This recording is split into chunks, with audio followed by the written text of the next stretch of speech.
I mean, do you think, am I explaining that right? Yeah. Yeah? Absolutely. And all of this to say, kind of giving you guys some news, because of the lowered ability to work, the inability of her to engage healthily with the business, and just over time we've noticed just how bad her energy levels and her pain levels and all of this actually is. And the inconsistency of it. Yeah, we are undergoing a shift in the business. Brittany's taking a step back. Which is very Hard. for me to do, because I was the one who started the business, and it's what I've worked for 4 years now, nonstop. Like, that's my baby. But I am stepping forward, which I'm super excited and super eager to do. And I am proud of him. Like, I fully believe in him, and I know that he can do it. Not the same type of business, not photography in any way, shape, or form, but related to it in a sphere that's somewhat associated. The thing about Brittany, and she can back me up on this, is that most photographers, when they get into photography, they start shooting and then they start making money and they're going, I can make a business out of this. And they love photography and they love the work, but they hate the business aspect of it. Brittany, I was the opposite. she loves business. Absolutely adores business models. The girl can't pick up a hobby without sitting down, trying to do the numbers, trying to monetize it. It's just, I like the possibilities that are there. Yeah. I've always been, I love seeing new businesses start, and like what people come up with and the way that they interact with clients or customers, and customer service, and As you can see, she loves business more than she loves any one particular business, like the concept of business itself. So when I started pushing for my edge of business, which we've been talking about this for like a year and a half now. The dog's asleep and dreaming and he's rolling around. Yeah.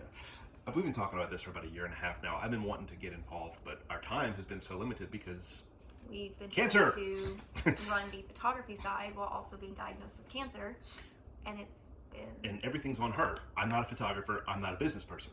But in this structure, she can do her hobby. She can do the thing that she likes. Not even my hobby. Like, I can run the business. You can run a business, but I'm going to be the one doing the things. So it's like I know, like, you know, when you go into like leadership classes and everything, one of the very first things they tell you is that a manager cannot work on the front line. It's just if a manager is working and doing the work, and that's what they're doing, their ability to manage is entirely reduced, which is probably part of the problem with the business that we've had up until this point. Brittany has been, doing everything. She's the face. She was the business, writing all the numbers, doing all the things, and burning herself out to the ground, which kind of feeds into this problem that we see. So when I suggested that I step up, I take over, yes, always more photography. We'll go in a different direction for now, and it'll be me.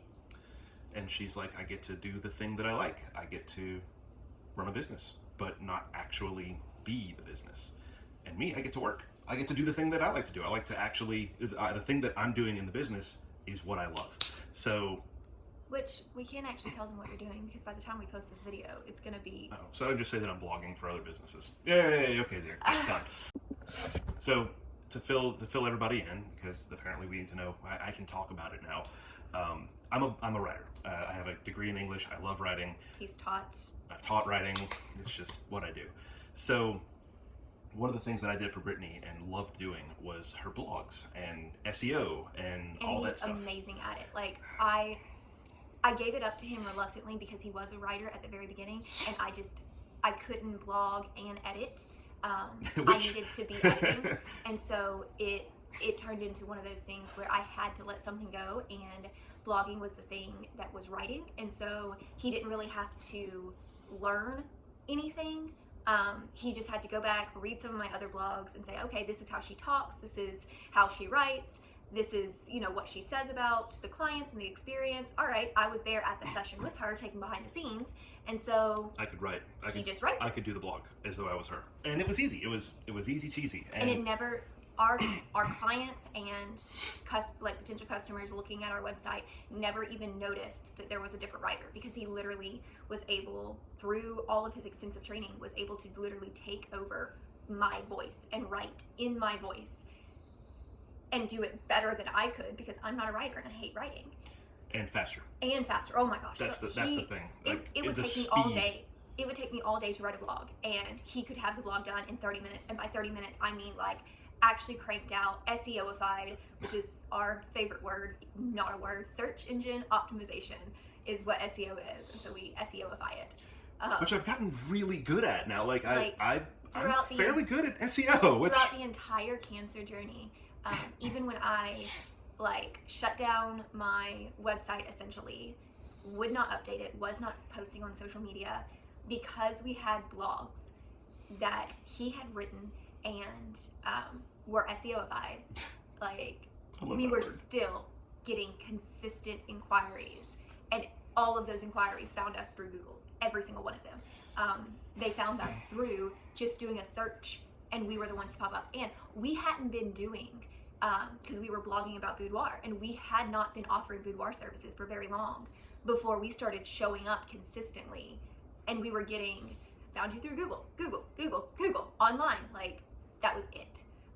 It was a drastic change. And he doesn't pretend to be an SEO expert. He is a writing expert. That is where he shines. And part of the business that we're doing, and the marketing that we're seriously, I've got a whole new website ready to go. Kind of, sort of. I got all the copy written, right? Yeah. But he's got the copy, the writing. I have to do the designing. Moving on. Anyway, but part of what I say is I'm particularly blogging for other photographers, because as I mentioned, 90% of your photographers, they're not business people. And what do photographers use blogging for? Business. They use it to market and social media and client experience, so the client feels loved on and special when they appear on the blog. So your basic, there's a big need for this. Hey, I'm not a writer, maybe I could outsource this. Oh, there's a guy who does blogging for you. So that's kind of what I am. And literally takes over sounding like you.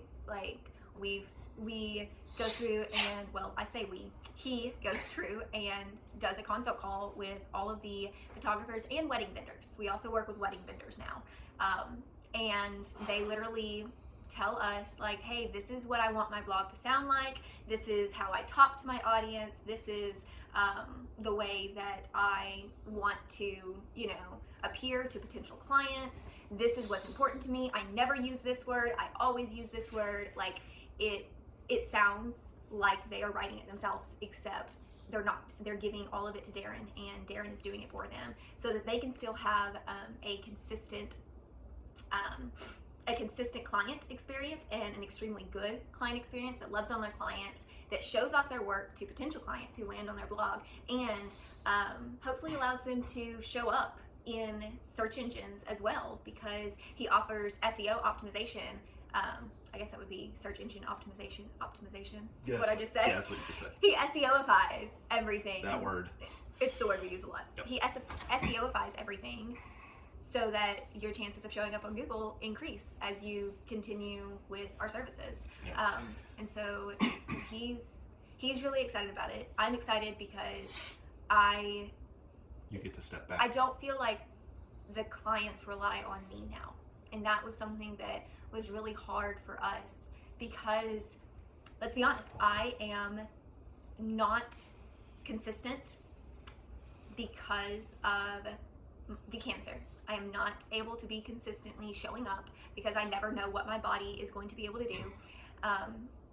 And so therefore I always felt really overwhelmed when I was the one that clients were relying on, because I couldn't even rely on my own body. So how could I expect clients to rely on me without either not giving them the best, which is what they deserve, or without hurting me, which obviously we don't want to do that. So good news. Other than the business, which I get to do, and now I get to do the thing that I love, the other good news, it's Christmas. Merry Christmas. Well, by the time we're posting this, it's probably going to be about February. But the thing is, we have 3 dogs in the house right now, and we decided to just kind of chill out and not really do anything, not really see anybody, not really go anywhere for Christmas, and Well, not travel. Like usually Yeah. we go to Louisiana to see his family, but we just, with how I've been feeling and everything lately, he only had 2 days off for Christmas, like Christmas Eve and Christmas, and so there wasn't really time for us to adequately travel and keep me within the boundaries that we were trying to set for my physical limitations. so we have decided that we have 3 dogs, and we're gonna have Christmas morning with our puppies, and we're gonna get them toys, and we're gonna wrap them. And let them unwrap them and on let- Christmas morning, Oh my like they are our gosh. kids, because that's exactly what they are. I can imagine Delita just looking at the package going, I don't know. Delita is our little beagle who doesn't know how to dog. She only recently, she's like, what, almost 10 years old? She's like 9 or 10. just started chewing on bones. And just now that she has 2 other dogs in the house with her, has started chewing bones like a normal dog. Yeah. So she never plays. She never chews on ropes or like plays fetch. Nothing. Sometimes she'll chew on a bone. So I don't know if she's gonna like really care that much. We could wrap up a treat for her, like No. an actual food treat. Well, that's what I was saying. I was gonna say that like she's gonna look at the wrapping and look at the thing that's potentially in the wrapping and just kind of like That's too much sniff work. it and walk away. Like that Yeah. would be her response. Butter, I could see him like laying He's on our top American bulldog. of it. I could see him laying on top of it. He's lazy bones. Milo will pick it up by the bow and flail and like run into a wall with it or He's the something. poodle puppy. Yeah. So yeah, we're gonna have a good Christmas. You want to video it? Well, heck yeah. We are part of the depression that we have been learning from the therapist is what people sometimes call the winter depression, or what is that? The Seasonal depression? seasonal. Basically, because it gets dark so much faster. Like there was a good like 3 or 4 weeks in there where I was so sick that I was sleeping in until like 3 o'clock. And then you wake up and you got 1 hour of daylight, 2 hours of daylight, and then it's like, oh, it's dark again. It's dark, and so it was really messing with me. And also, right now we only have one vehicle. Darren is back to work in person, and so he Yeah. takes that vehicle. Not to mention that I still can't really drive by myself, period, right now. And so I'm stuck in the house, never doing anything. And so we've been trying to get me out of the house more, even though that is difficult in my physical capacity. But just trying to get me exposed to the outside world more. And so we are going to take our dogs to PetSense. It is Christmas Eve, but they are open till 6 p.m. And so we're going to take our dogs to PetSense and let them pick out their Christmas toys, and then I'm going to wrap them for tomorrow morning. And to which point they'll get to play with their toys. Yeah. Anyway, but one last thing, I think before we need to go, we need to tell them about our adventure in wrong direction. Oh, yeah. So, in talking about getting her out the house, the last therapy session that we went to, Our therapist is an hour away from us. yeah, so which is normal. We're used to traveling an hour to go to Jackson. You know, it's not a big deal. But we're driving on the way home, and we're still using the GPS. And I'm like, yeah, whatever, I got it. And we turn off the GPS right as we get on the interstate. Famous last words. And we're driving and we're talking. We have this really deep conversation just about the last hour, the last session that we had, and really, really emotional. And like she's holding my hand and we're talking. And she's like, "You're my best friend." It was all this sappy stuff, and we love each other. And then I just had this moment of like, these road signs don't look familiar, baby. And she responded with, "What?" I'll never forget it. I knew something was wrong. We drove for an hour in the exact opposite direction. Granted, this entire time I had my eyes closed, even though I was talking to him, because I was feeling nauseous. And so I was talking, but I wasn't seeing what was around us. I was literally doing this the whole time. And so I've got my eyes closed. I have no idea where we are. I am trusting. She was looking at me the whole time. I am trusting that he is getting us there. And I hate car rides, and I'm enjoying time with my husband. And so, like, I don't even realize that an hour has passed and we should already be home. So I asked Brittany, "Baby, put on your GPS and see where we are. And she's like, we're an hour up north. yeah. And we should have been going west. We were going due north the entire time. So, Because he never got off on our exit. I just kept going straight instead of taking the exit. So then, at 9 o'clock at night, we are having to drive an hour, almost 2 hours, because it was like an hour and 50 minutes. We were away from our house at that point. Yep. So we got home at 11 p.m. and you just went straight to bed. I fell down on the couch, went straight to bed, and the next day was a very, very bad day, physically speaking. Yeah. The day after therapy is usually pretty rough. It's actually a thing. Well, usually they say after an hour or so, it's like therapy sickness, therapy something. I'll have to look it up, but like I was reading about that. Like apparently there's like, it lasts a couple hours after therapy. Like you feel terrible. Yeah. I did not know that. Yeah. I know that a while back we did a video about how I was using the Clinique system. Since starting the new cancer drug, my skin has become extremely sensitive, and Clinique became too harsh, even though I was using the gentle cleansing line. It was still like too harsh and making my skin burn every time I used it, and so I couldn't use it anymore. I had to find something else. I also am not washing my face as much, like at night and in the morning, like I was with Clinique. Because my skin gets irritated so easily now, and so when I'm taking my makeup off, instead of like actually washing my face like most people do and like I have done in the past, I just use the liquid or the water cleanser because it's a lot more hydrating, a lot gentler,